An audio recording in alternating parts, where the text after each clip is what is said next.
عقیدتوں کا خراج پیش کر رہے ہیں۔ اللہ تعالیٰ ایک ایک ساعت اور ایک ایک لمحہ قبول فرمائے۔ حضور علیہ السلام کا ذکر اہل ایمان کے لیے تسکین کا سبب ہے۔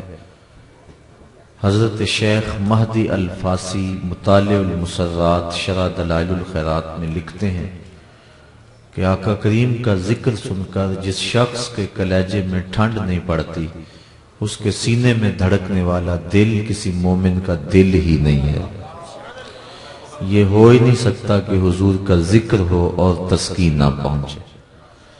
لوگ ہمیں پوچھتے ہیں کہ یہ میلاد کر رہے ہو، کہاں لکھا ہوا ہے؟ لکھے ہوئے کی کمی نہیں، ہمارے علماء دلائل کے انبار لگا دیتے ہیں، لیکن میں کہا کرتا ہوں کیا ذکر محبوب کے لیے بھی کسی دلیل کی ضرورت ہوتی ہے؟ کبھی ایسا ہوا ہے کہ بات پھولوں کی چھڑی ہو اور بلبل کہے لکھا کہاں ہے؟ کبھی سنا ہے کہ بات شمع کی چل رہی ہو اور پروانہ دلیلیں ڈھونڈ رہا ہو؟ اور یہ بھی کبھی نہیں ہوا کہ بات سرکار مدینہ کی ہو رہی ہو اور امتی کو کسی دلیل کی ضرورت ہے۔ محب کے لیے اس سے بڑا سرمایہ ہی کوئی نہیں کہ کوئی اس کے محبوب کا تذکرہ چھیڑ دے۔ اعد ذکر نعمان لنا فإن ذکرہ هو المسک ما کررتہ یتزوع۔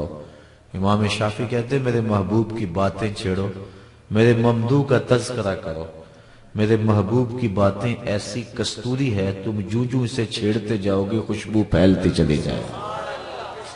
تو یہ ذکر ایسا ہے، کوئی میں نئی بات آپ کو نہیں سنانے لگا، اور آپ سے مجھ سے قبل جو بھی آپ نے سنا کوئی بھی نئی بات نہیں تھی، آپ سنتے آئے ہیں، لیکن یہ چاشنی ہے ذکر رسول کی کہ ہر بار لطف نیا ہوتا ہے، کیفیت نہیں ہوتی ہے، اور یہ حضور کے ذکر کا نور ہے جو آپ کو سر شام سے اس وقت تک نصیب ہو رہا ہے۔ اور حضور کے آنے پر مسرتوں کا اظہار کرنا یہ ہمارے اوپر بہت ضروری ہے، کیونکہ اللہ نے اپنے محبوب کی صورت میں ہمارے اوپر بڑا کرم کیا۔ شیخ کہتے ہیں الانبیاء کلہم الی امم عطیۃ ونبینا لنا ہدیۃ والعطیۃ للمحتاجین والہدیۃ للمحبوبین۔ کہا سارے نبی امتوں کی طرف اللہ کا عطیہ ہے، ہمارے نبی ہمارے لیے اللہ کا ہدیہ ہے۔ پھر وہ کہتے ہیں کہ جو عطیے ہیں وہ محتاجوں کو دیے جاتے ہیں اور ہدیے محبوبوں کو دیے جاتے ہیں۔ تو گویا اس نے حضور کی صورت میں ہمارے اوپر کرم فرمایا۔ اللہ تعالیٰ نے قرآن مجید میں فرمایا نا لَقَدْ مَنَّ اللَّهُ عَلَى الْمُؤْمِنِينَ إِذْ بَعَثَ فِيهِمْ رَسُولًا۔ یا ہمارے خطبہ جوش خطابت میں کہہ جاتے ہیں کہ اللہ نے احسان کیوں جتلایا؟ اس لیے کہ اس نے اپنا محبوب دے دیا۔ میں کہتا ہوں محبوب نہیں دیا اس نے، رسول کا لفظ ہے یہاں۔ جو حضور کی محبوبیت ہے وہ عطا تو ہوئی لوگوں کو، حضور کی شان محبوبیت کے ساتھ جلوہ گر ہوئے، لیکن حضور کا سارا حسن لوگوں کی نظروں سے چھپا کے رکھا ہے۔ حضرت شاہ ولی اللہ محدث دہلوی علیہ رحمہ حضرت شاہ عبد الرحیم محدث دہلوی سے روایت کرتے ہیں کہ میرے باپ نے خواب میں حضور کی زیارت کی، اور جس نے حضور کو خواب میں دیکھا اس نے حضور کو ہی دیکھا۔ ابن ماجہ میں 6 طرق سے روایت مروی ہے۔ اور پھر جس نے حضور کو دیکھا حضور قصد اور مرضی سے اس کے خواب میں آئے۔ اور تیسری بات کہ جو حضور نے خواب میں عطا کیا وہ محض گمان اور خیال نہیں، حقیقت ہے۔ اور چوتھی بات امام بخاری نے روایت نقل کی ہے من رآنی فی المنام فسیرانی فی الیقظہ، فرمایا جس نے مجھے خواب میں دیکھا قریب جاگتے بھی دیکھ لے گا۔ شارحین لکھتے ہیں کبھی ایسا ہوتا ہے کہ بندے میں بخت جاگے ہوتے ہیں خواب میں، لیکن بیداری میں وہ مقدر نہیں اپنے خفتہ بیدار پاتا، تو یہ کیا ہوا کہ وہ جاگتے بھی دیکھ لے گا؟ تو علماء کہتے ہیں، شارحین کہتے ہیں حدیث اپنے جگہ پہ درست ہے، ساری زندگی نہ بھی دیکھ سکا، نزع کے وقت رخ محبوب سامنے ہوگا۔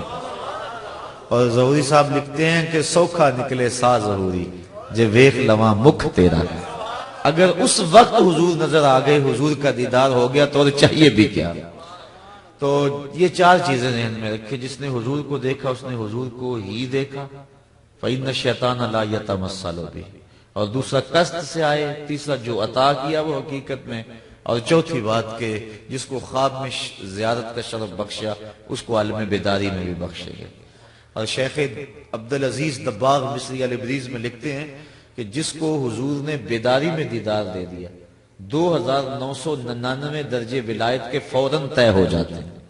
یہ حضور کے بیداری میں دیدار دینے کی برکتیں ہیں جو بندے کو فوراً نصیب ہوتی ہیں۔ اللہ اکبر۔ تو شاہ عبد الرحیم محدث دہلوی فرماتے ہیں میں نے حضور کو خواب میں دیکھا اور عرض کی حضور کہ فرمان ہے آپ کا ہی انا املہ و اخی یوسف اصبہ ہو، میں نمکین حسن والا ہوں اور میرا بھائی یوسف میٹھے حسن والا تھا۔ وہاں تو زنانے مصر نے انگلیاں کاٹ لیں اور یہاں ایسا کوئی واقعہ نہیں پیش آیا، تو اس کی کیا وجہ ہے؟ تو حضور نے جو جواب دیا میں وہ آپ کے سامنے رکھ رہا ہوں۔ در سمین کے اندر شاہ صاحب نے اس کو بیان کیا، اب تو اس کا ترجمہ بھی مارکیٹ میں دستیاب ہے۔ کہا جمالی مستور عن اعین الناس غیرۃ من اللہ، اے عبد الرحیم اللہ نے غیرت کی وجہ سے میرے حسن کو لوگوں کی نظروں سے چھپا کے رکھا ہے۔ کوئی محب نہیں چاہتا کہ میرا محبوب کوئی دیکھے۔ وہ قتیل شفائی لکھتا ہے اس حد تلک بڑھ گئی ہے بے اعتمادی کہ تجھ کو تجھ سے بھی چھپانا چاہتا ہوں۔ وہ کہتا ہے میرا تو جی نہیں چاہتا کہ تو خود بھی دیکھے، تو آئینہ بھی دیکھے۔ اس حد تلک بڑھ گئی ہے بے اعتمادی کہ تجھ کو تجھ سے بھی چھپانا چاہتا ہوں۔ تو کہا کوئی محب نہیں چاہتا کہ میرا محبوب کوئی دیکھے، تو کہا اس نے بھی یہ نہیں چاہا کہ میرا محبوب کوئی دیکھے۔ جمالی مستور عن اعین الناس غیرۃ من اللہ، اس نے اپنی غیرت کی وجہ سے میرے حسن و جمال پہ پردے ڈالے، اور 70,000 پردے بشریت کے صوفیہ فرماتے ہیں حضور کے جمال پہ تھے، لیکن اس کے باوجود بھی نہیں دیکھا جاتا۔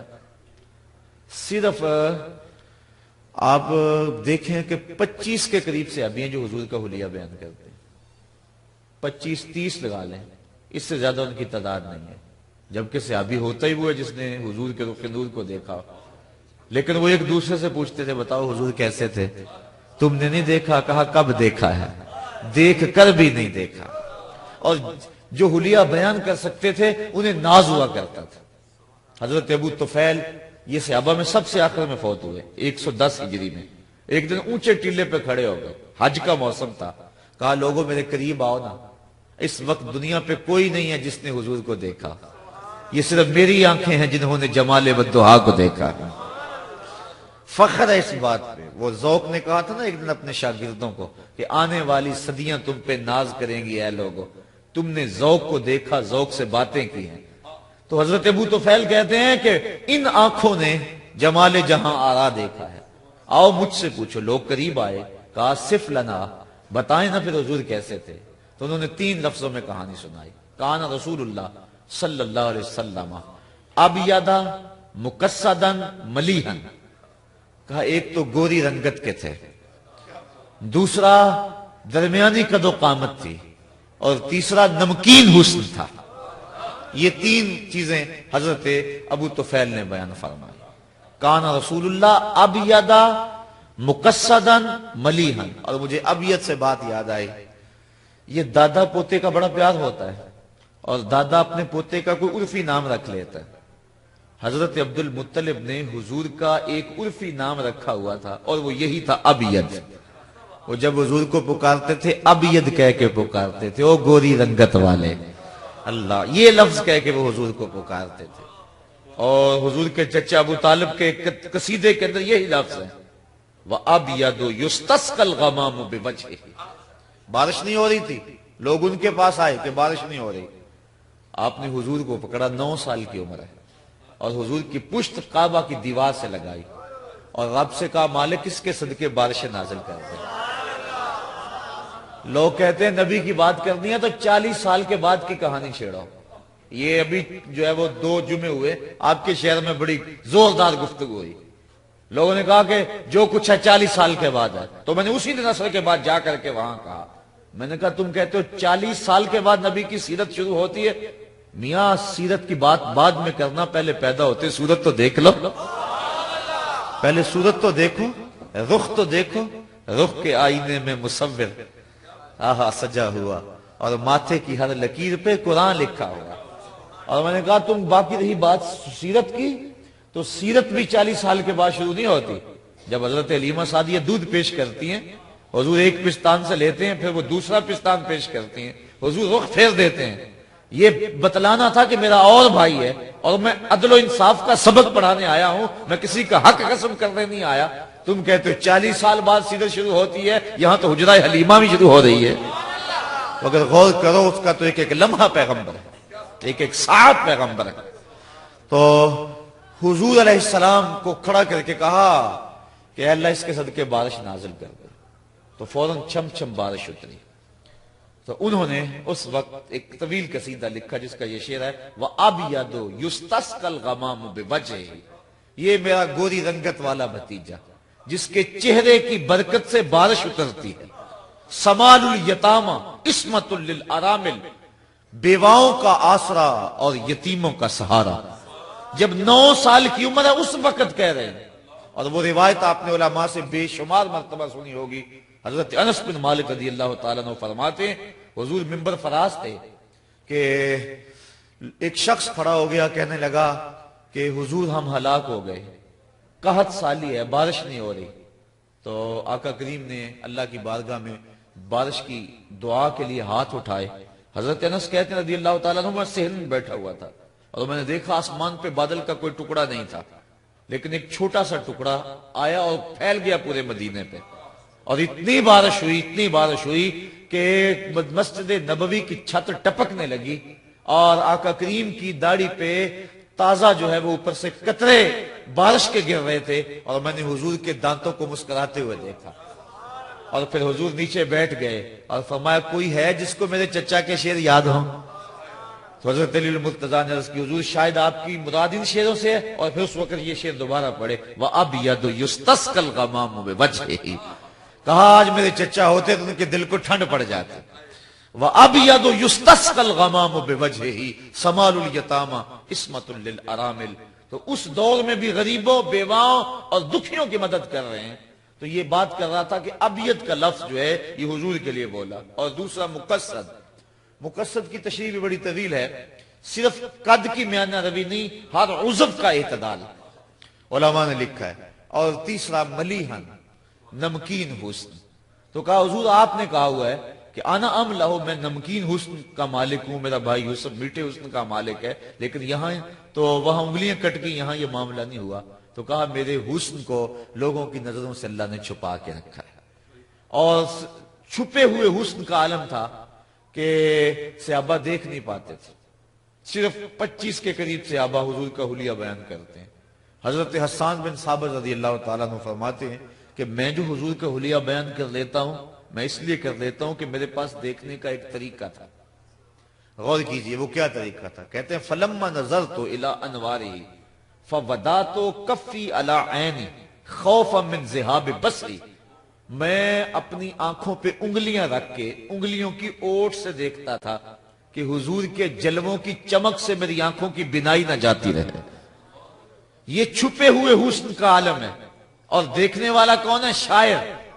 اور آپ جانتے ہیں شاعر حسن دیکھنے میں بڑا دلیر ہوتا ہے، اور شاعر حسن چھپا ہوا دیکھتا ہے تو انگلیاں رکھ کے دیکھتا ہے، اور اگر وہ حسن بے نقاب ہوتا تو کیا ہوتا؟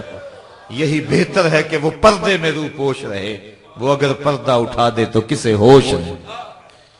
تو یہ حسن چھپا کے رکھا گیا ہے، تو اس لیے کہا یہ واقعہ نہیں ہوا۔ اعلیٰ حضرت نے اس کو ایک اور رنگ میں بیان کیا۔ آپ فرماتے ہیں حسن یوسف پہ کٹی مصر میں انگشت زنا، سر کٹاتے ہیں تیرے نام پہ مردان عرب۔ ولی دکنی سے لے کر غالب اقبال تک میں نے تقریباً ہر شاعر کو دیکھا ہے۔ تو میں نے کئی جگہ پہ یہ بات کہی ہے کہ تضاد کا شعر اردو ادب کے دامن میں اس جوڑ کا دوسرا میں نے نہیں دیکھا۔ تضاد ہے، ایک مصرے میں ایک بات کی جاتی ہے، دوسرے میں اس کی الٹ بات کی جاتی ہے۔ اب یہاں تضاد دیکھیے کتنے، حسن یوسف پہ کٹی مصر میں انگشت زنا، سر کٹاتے ہیں تیرے نام پہ مردان عرب۔ ایک طرف حسن ہے اور دوسری طرف صرف نام ہے، اور ایک طرف عورتیں ہیں اور دوسری طرف مرد ہیں. وہ عورتیں بھی مصر کی اور یہ مرد بھی عرب کے, اور ان کی انگلیاں ہیں اور ان کے سر ہیں, اور ان کی کٹی ماضی ہے اور یہ کٹاتے ہیں مضارع ہے, اور ان کی کٹی لازم ہے, کٹاتے ہیں متعدی ہے, یعنی کٹنے میں کشت نہیں ہے, کٹانے میں کشت ہے. ہاں, کٹانے میں کشت ہے. حسن یوسف پہ کٹی مصر میں انگشت زنا, سر کٹاتے ہیں, تسلسل بھی ہے, کشت بھی ہے, مزارے بھی ہے, تسلسل بھی جاری ہے. عامر چیمہ سے لے کر علم الدین تک تسلسل باقی رہے گا. سر کٹاتے ہیں تیرے نام پہ مردان عرب. اور پھر لطف کی بات یہ ہے کہ انہوں نے ان کی انگلیاں کٹ گئیں لیکن ایمان پھر بھی نہ لائیں. یہاں سر بعد میں کٹائے, ایمان پہلے لائیں. حسن یوسف پہ کٹی مصر میں انگشت زنا, سر کٹاتے ہیں تیرے نام پہ مردان عرب. سخن شاعری شہری یار اپنی جگہ, نعت کہنے کو احمد رضا چاہیے. میرے امام نے حد کر دی. میں اعلی حضرت کے ذوق کی تازگی آ رہی ہے. ایک دن اعلی حضرت کا جی چاہا کہ میں حضور کی زلفوں کو رات کہہ دوں. شاعر کہا کرتے نا زلفوں کو رات. حافظ شیرازی کا ایک شعر ہے, بفروغ چہرہ زلفت رہے دل زند ہما شب, چہ دلاو رست دزدے کے بشب چراغ دارد. وہ کہتا ہے کہ زلفوں کے اندھیرے میں اپنے رخ کا چراغ جلا کے لوگوں کے دل لوٹ رہا ہے. کتنا بہادر چور ہے, رات کو چراغ جلا کے لوٹ رہا ہے. چہ دلاو رست دزدے کہ بشب چراغ دارد, کہ رات کے اندر چراغ جلا جلا کے لوٹ رہا ہے. کتنا بہادر چور ہے. تو شاعر کا مزاج ہے کہ محبوب کی زلفوں کو شب کہے اور چہرے کو دن کہے. میرے امام کا جی بھی چاہا کہ میں زلف پیغمبر کو شب کہہ دوں, لیکن پھر حوصلہ نہ ہوا. پھر کہا چلو شب نہیں کہتا, لیلۃ القدر کہہ دیتا ہوں. اب دیکھیے اعلی حضرت کا ذوق. کہتے ہیں لیلۃ القدر میں مطلع الفجر حق, مانگ کی استقامت پہ لاکھوں سلام. کہا حضور علیہ السلام کی زلفوں میں مانگ ایسے تھی جس طرح لیلۃ القدر میں پو پھٹ رہی ہے. لیلۃ القدر میں مطلع الفجر حق. اور پھر یہاں قبلہ بیٹھے ہیں, میرے ذوق کو تازگی اور ولولے مل رہے ہیں. مطلع الفجر حق کہا. صبح بھی دو ہوتی ہے نا, ایک صادق اور ایک کاذب. کہا یہ صبح کاذب نہیں ہے بلکہ یہ صبح صادق ہے. اللہ لیلۃ القدر میں مطلع الفجر حق, مانگ کی استقامت پہ لاکھوں سلام. ایک اور دیکھیے اعلی حضرت کا اسلوب. اللہ اکبر. جب جبریل حضور کے پاؤں چوم رہے نا تو اعلی حضرت کا جی چاہا کہ میں کہوں جبریل سجدے کر رہے, لیکن شریعت قدغن لگاتی ہے نا یہاں. لیکن ذوق بھی تھا.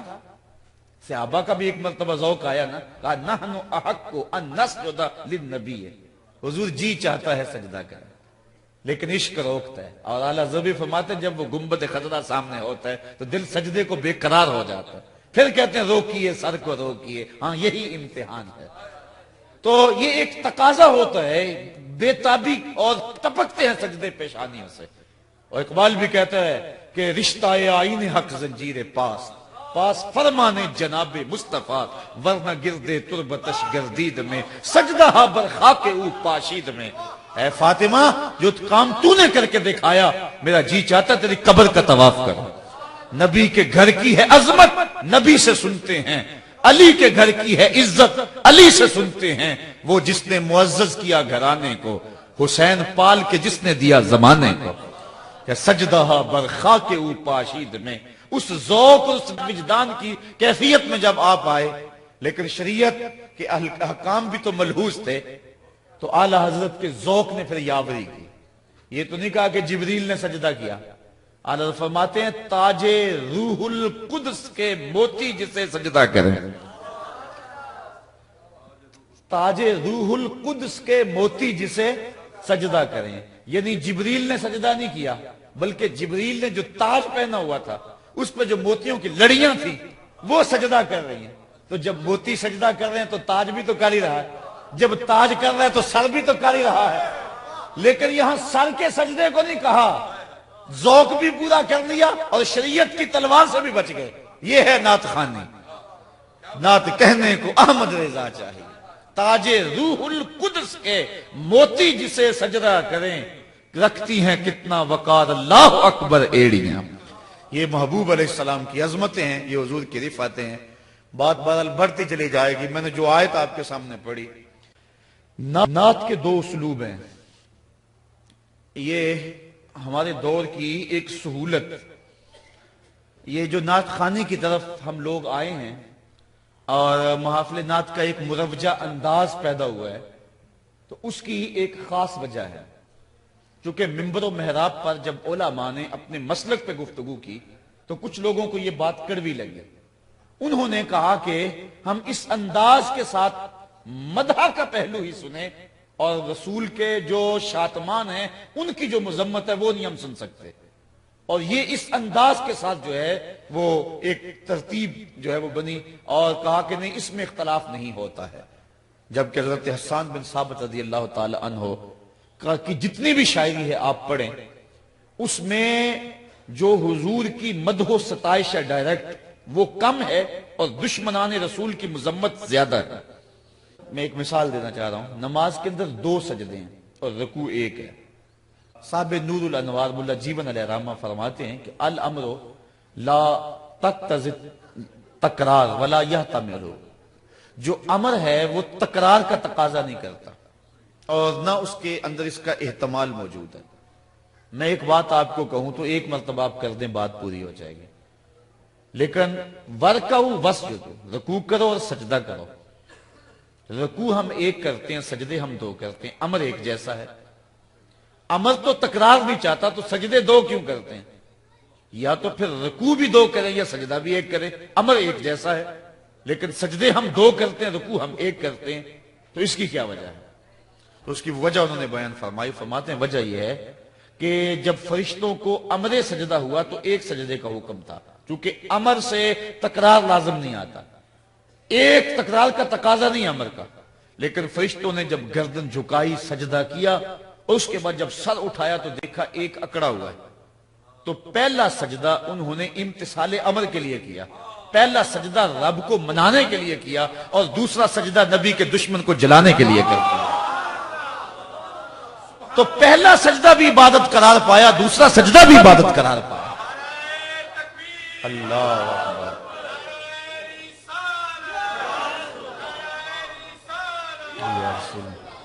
تو نبی کی مدح و ستائش یہ بھی نعت ہے اور حضور کے دشمنوں کی ٹھکائی یہ بھی نعت ہے. اور حضرت حسان بن ثابت جو ہے وہ دونوں انداز رکھتے ہیں. وَالضُّحَىٰ وَاللَّيْلِ إِذَا سَجَىٰ یہ بھی نعت ہے اور تبت یدا ابی لہب وتب یہ بھی نعت ہے. اب حالات کے تقاضے کیا ہیں اس کے مطابق ہم نے رخ متعین کرنا ہوگا. اب کبھی ایسا ہوتا ہے کہ پہلے رب کو منا لو پھر دشمن کو جلا لو، جس طرح کہ وہ سجدے میں ہوا. کیونکہ تقاضا یہ ہے پہلے دشمن نہیں تھا، پہلے رب کو منانے کے لیے سجدہ ہوا، امتثال امر کے لیے ہوا. جب سر اٹھایا تو دشمن کھڑا تھا تو پہلا سجدہ رب کو منانے کے لیے، دوسرا دشمن کو جلانے کے لیے. لیکن اگر دشمن مقابلے میں ہو تو پہلے دشمن کو جلا لیں، یہ بھی ایک اسلوب ہے. آپ کہیں گے وہ کہاں؟ آؤ جب ہم حج پہ جاتے ہیں تو ایک انداز ہے طواف کا جس کو رمل کہتے ہیں، کندھے اچکا اچکا کے چلنا، اللہ کا گھر سامنے رکڑ کے چلنا. جب تاریخ ڈھونڈی تو بات سمجھ آئی کہ جب حضور آئے نا دوبارہ مکے میں تو قریش نے کہا لو یہ تو کمزور ہو گئے، ان کی تو جو ہے وہ ان کو راس نہیں آئی وہاں کی آب و ہوا. تو میرے آقا کریم نے فرمایا کہ پہلے چکر رمل کے لگاؤ نا، پہلے دشمنوں کو جلا لیں پھر رب کو منا لیں گے. تو پہلے رمل کے چکر جلانے کے لیے پھر رمل کے بعد والے چکر رب کو منانے کے لیے. تو کبھی پہلے رب کو منائیں پھر دشمن کو جلائیں اور کبھی پہلے دشمن کو جلائیں پھر رب کو منائیں.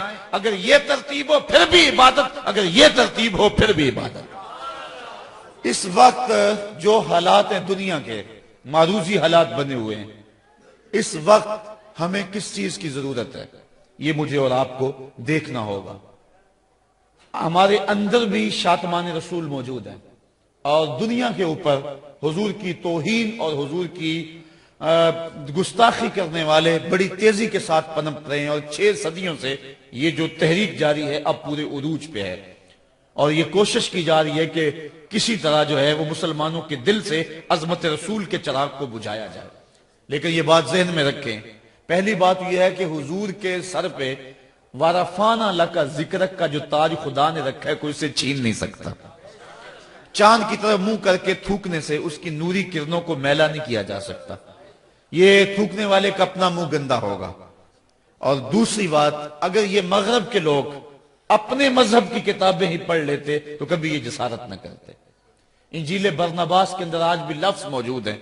حضرت عیسیٰ علیہ السلام اپنی قوم کو جب کہہ رہے ہیں لوگوں میں جا رہا ہوں، میرے بعد وہی آئے گا، چلو نام بھی بتا دیتا ہوں، اس کا نام احمد ہوگا۔ ایک حواری اٹھ کے کہتا ہے حضرت جس کے قصیدے آپ پڑھ رہے ہیں کیا وہ آپ سے بھی افضل ہوگا؟